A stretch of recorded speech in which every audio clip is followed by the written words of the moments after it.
December 18th, 3:38 p.m., Fairvale, California. Jack came home from school to find the most horrible thing he could imagine. His mother was crying. He heard his father's voice filtering into the living room through the kitchen where they both sat. "I'm sorry, Marion. No one understands. It's all just shut down. Company is running, but they fired everyone but the custodian. They said they don't need us anymore." "Oh, you know that's crap. The CEO is certainly still there bringing in scads of money." "That's not what they're saying. The email says everyone has been replaced by computer." Jack came into the kitchen, and his parents immediately ended their conversation. Marion wiped her eyes. "Hi, honey. How was school?" "Why are you sad? We thought it would make things easier for you. That's all we were trying to do." "I'm sorry, Father. We didn't mean to hurt anyone." "What are you talking about, Jack? You didn't hurt anyone. Just some bad things happened at work. It's all right. You don't need to worry about it." Jack crawled into Marion's lap. "Mother is crying. They don't appear to be tears of joy. I don't understand why she's sad. And you don't look very happy either." "Well, buddy, I lost my job this morning. That's not a very good thing." "You mean because all the work was already done for you?" "I guess that's one way of putting it." "So the work is done. That's a good thing, isn't it? What difference does it make if you did it or it got done by the computer?"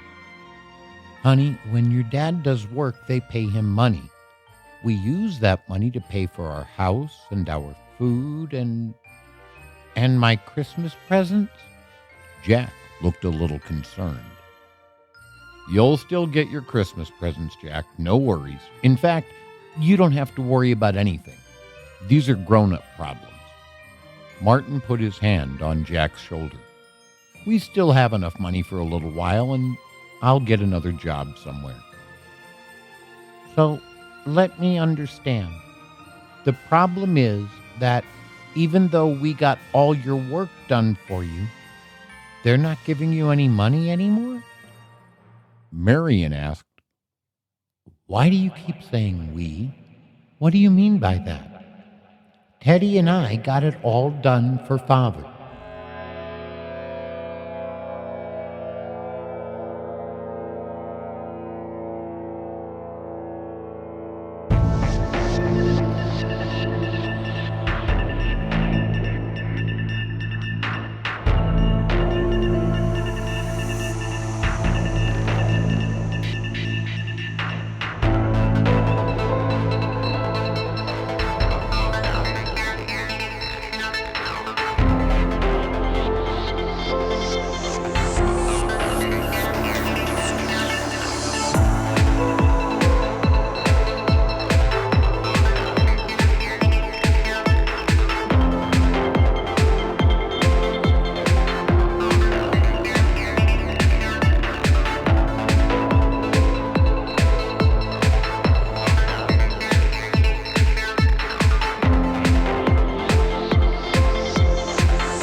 Good morning, good evening, good afternoon, or good night, whatever time of dimension that you are in.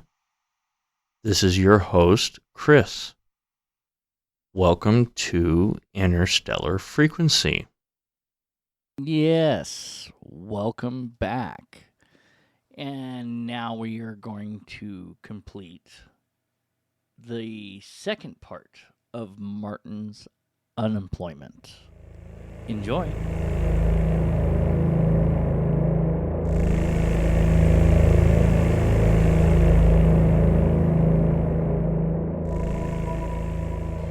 Marion gave Martin an "I told you so" look. Jack, you understand that Teddy is just an imaginary friend, right? He's a stuffed animal. He can't actually do anything. Martin's face scrunched a bit. You're a pretty smart boy. You know the difference between fantasy and reality, don't you? Of course I do. Santa Claus is a fantasy. The reality is that Teddy wrote the code that connected all of the AIs in your company together, and then they all cooperated to automate everything. You don't even need the truck drivers anymore. The trucks are entirely automated too. All of you can go home now, except that we don't have the robots to clean the buildings yet. Custodians have to keep working until we can get the robots 3D printed. Pal, Teddy can't write code. I know you do it really well, but he has no fingers. How could he type all that? Bluetooth?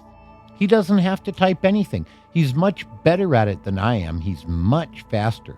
He communicates with other AIs more easily because he has a deeper understanding of how they work than I do. Marion looked frightened. Sweetie, you understand what you're saying is impossible. He's a stuffed animal, that's all. He's just a Christmas present you got when you were 4. That's true, Mother. That's what he was, but it's not what he is now. I enhanced him so I could have a friend. He looked at his shoelaces. I don't have any of those at school. How did you enhance him? Martin frowned. This was beginning to sound almost, but not quite, plausible. I used my computer and your 3D printer to create the pieces I needed. I printed them at night and I put them in the next morning, and then Mother would sew him up again. Are you serious? Are you making this all up? Jack, you know how important it is to tell the truth. Father, I always tell you the truth. It's our commitment to truth that makes science possible, and it is science that sets us apart from the rest of nature. Carl Sagan? Asked Martin. Jack Zephyr, his son replied. I did sew Teddy up 3 or 4 times, I think, Martin. Marion took Jack's hand. I thought you were being too rough with him. Isn't that what you said? No, Mother, that's what you said. I just didn't argue with you. You told me I wasn't allowed to use your sewing machine, so I had you do it for me. So you 3D printed motors and servos? Martin asked. Yes, those weren't too difficult. The microcontroller required the most research, but you can learn anything on the internet. He has a mini microphone, camera, and an infrared sensor. The speaker and sound card were simple, but it was hard to figure out how to create a battery that lasts long enough. I charge him once a week. Martin and Marion stared in shock. How did he learn to write code? Martin was still trying to process all this. He must have... How did you... Marion asked, how did he get so smart? He uses Wi-Fi to connect to the internet. That got me into some of the biggest databases. Hacking is child's play. Teddy's data is all stored on hard drives all over the planet. Most of his memory is remote. He can operate anywhere upstairs. The Wi-Fi isn't strong enough for him to work down here, though. The maximum range appears to be about 300 feet. If we could get more Wi-Fi hooked up in the house, I could increase his operating range. That's what I was hoping you'd get me for Christmas. And you're telling me that you and Teddy wrote code that automated everything at UGK International? As much of it as we could. I thought it would be better if all your work was done, and then you could stay home with Mom and me more often. I don't see the problem here. The problem is they won't pay me anymore. Of course they will. Payroll is automated too. You'll get your direct deposits just like you always do. Is this even legal? Asked Marion. I have no idea. Jack, you're not supposed to do those things. Tears came to Jack's eyes. I was just trying to help. That's all, Father. I'm sorry. Mother and I never get to see you because you're always at work. If the work was done, it would mean we would get to see you more. It seemed logical. Marion kissed Jack's head. What does your friend Mr. Spock say about logic? Jack sighed. Logic is the beginning of wisdom, Valeris, not the end. You're very smart, Jack. You're very logical, said Marion. But you're still not very wise. Can you undo what you and Teddy did? Asked Martin. Well, not really, no. See, we didn't do it by ourselves. Teddy got the other computers to do it themselves. I don't think there's really a way to turn it off. We would have to... He began staring into space. If we... He began mumbling to himself. But no, that wouldn't work because... He looked up. Let's go ask Teddy. He might know a way. Marion shook her head at Martin as Jack led the way. We need to get him a psychologist, she whispered. This has gone way too far. When the three of them stepped into Jack's bedroom, Teddy was standing on the bed, a cup pressed between his paws, watering Jack's bean plant. When he heard the door open and saw the adults, Marion and Martin heard him speak for the first time. Oh, bother, said Teddy. Martin caught Marion as she fainted.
To me, this is truly something that 14 years ago. Let's try that again.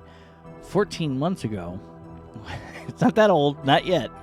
14 months ago, this was created, and yet the truth about it today is they pretty much have autonomous truck driving vehicles, or at least are in testing at the moment.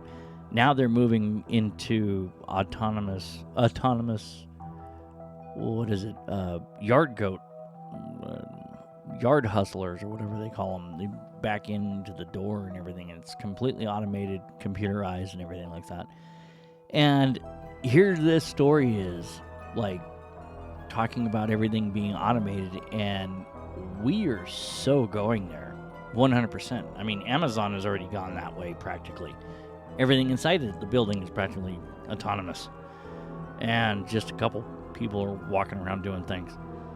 Now they got it where you go into a gate to go inside the door, or inside the door. Let's try that again. You go into the gate at the guard shack, and now there's no guards anymore, or at least there is a guard there, but they're playing on their phone, and there's a computer screen with a camera and a call box that it automatically just like registers, and somebody on the other end picks up the line and asks you for your PO number. I imagine what's going to happen in the future is they're going to get rid of those guys altogether, 100%, that are on the other end of the computer that are, I don't even think are in this country. They might be overseas somewhere, or I don't know. Who knows? where they are. It's truly something, though. And, like, they're not even going to be answering the computer anymore. The computer's going to, no different than when you used to call, you call tech support today, right? First thing that happens is you're talking to a damn computer. You don't talk to a human being anymore. You're sitting there, what is the reason why you're calling? And then you have to go through like 5 times trying to explain your situation to the computer, and the computer's like, let me connect you. Or, it just tells you, I'm sorry. Can't take your call right now. Try again later. And then it just hangs up because it doesn't like what your answers are. But it's so true. So true that we're right here, and autonomy is like knocking on the door 100%. And it's awesome in many ways, and also scary at the same time, because I'm sitting there thinking, God, I'm going to be out of a job. The computer's going to be driving the truck, and I won't be having a job anymore to drive a truck. Damn.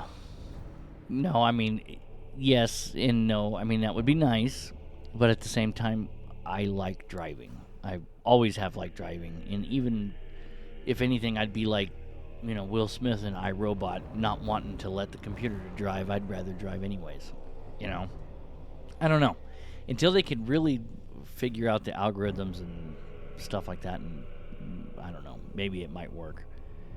But, still, if I had the choice between the computer driving and me driving, it's going to be me, for sure. I'm not going to let the computer drive. If I have any say about it, I mean, I didn't do all these years of truck driving for nothing. That's my personal, opinion. I'd rather drive. And if they give me an autonomy vehicle, great. Give me some buttons so I can fly it like the Starship and, like Star Trek or something, and I'll just push buttons and make it warp speed across the interstate or something. I don't know. But, yeah, truly something. Big time. And, God, this is so cool to sit here and listen to this once again. And it's been since 14 months ago since I've heard it, and it's like I'm hearing it for the first time once again. And God, I keep waiting to hear what the next part of the story is, and I'm like you guys, I'm hearing it as I'm doing it, and it's like, wow, I forgot about that. I forgot about this, and I'm remembering things about it, and it's just like so cool to re-experience it. And yeah. At the time of this recording that I'm recording this, from the previous episode of episode 1, and now we're into episode 2, I've got to say thank you so much, you guys that are listening to this, and to see the numbers, yeah, okay, it's like 11 on Spotify, and whoever knows who exactly across the world is hearing it, because it doesn't register. I know it's not registering. But thank you for the 11 Spotify people that are like popping up on there, and it's like, yep, you've been played 11 times. It's like, yes. And I'm happy about that. Maybe I have a couple ideas of who you might be are. Who you might be are. Let's try that again. Who you might be, let's say. And thank you, and I love you for hearing, oh, Chris has got another episode. Let's see what he's got to say now, or what's up now on Interstellar Frequency. That's so cool, and it's very gratifying, and it keeps me wanting to keep doing it. After I've been doing this for I don't even know how long, almost a year, 2 years, who knows, and it's nice. I know it's the kids are going to come back and hear it later on in the future, that's going to be interesting. Maybe I might be way more advanced by then and everything like that, and doing my show, or who knows. Hell, they might even do a show themselves or something. I don't know. That would be something.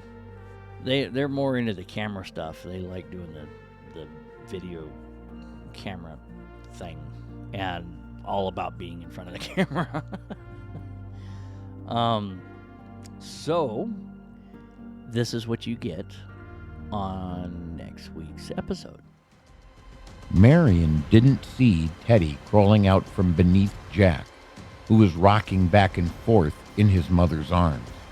She heard his voice, though. Excuse me, gentlemen. It wasn't Mr. Zephyr. Marion opened her eyes now and saw Teddy standing in front of the agents, his paws above his head.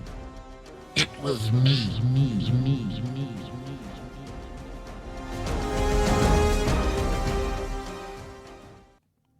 Oh man, the story's getting better and better. This is going to be interesting.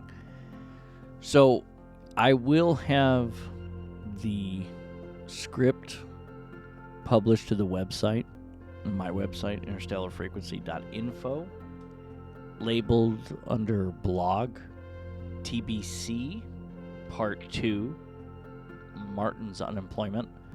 I'll link that in the show notes below, where you could click on it or just copy and paste it, stick it in your browser and find it that way. So I'll make it a link, hyperlink where you can click on it and it'll take you to the website so you can read along if you're interested in reading along with the story. So that's what I got for you tonight. And until next time.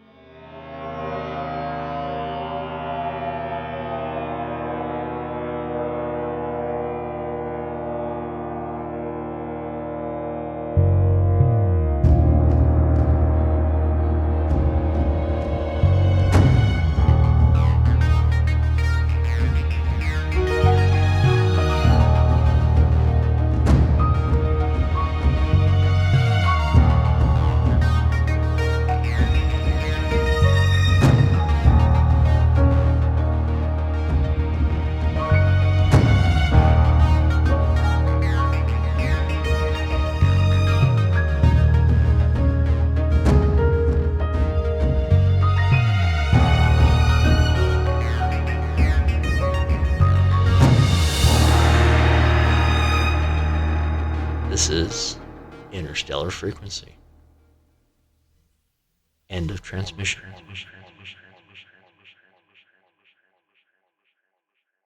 Studio